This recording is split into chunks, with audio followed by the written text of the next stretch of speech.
वो कल कॉल आ रही थी तुम्हें, कॉल की थी क्या उससे बाद में? हाँ की थी कॉल मैंने। मेरे प्रोजेक्ट पार्टनर ने यहाँ अपनी असिस्टेंट से कॉल करवाई थी, तो जब मैंने उन्हें दोबारा कॉल की तो सिर्फ उन्होंने गुड लक कहा और कोई बात नहीं की।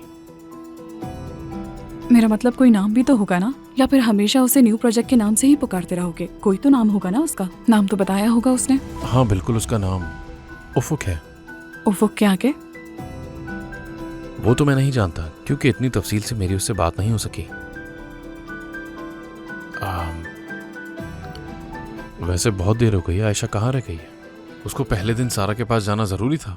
आयशा के बारे में परेशान होने से ज्यादा उसका जो बहुत कीमती बॉक्स मिल नहीं रहा उसके बारे में परेशान होना चाहिए तुम्हें। अब अगर तुम किसी सामान पर बहुत कीमती का टैग लगा दो तो जाहिर है किसी की भी नजर में आ सकता है, कोई भी उठा के ले जा सकता है उसे। हाँ, इसमें भी मेरा कसूर होगा ना। खैर छोड़ो, ज्यादा मत सोचो। अगर जरूरत पड़ी तो मैं उसके लिए वो तमाम चीजें फैक्ट्री से दोबारा मंगवा लूंगा। चलो सो रहा हूं मैं।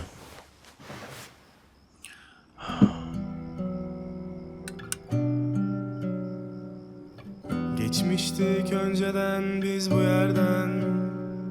Acılar dolu, anılar dolu. Hiç yorgun düştün oldu mu? İçimden bağırdım ben, sen duydun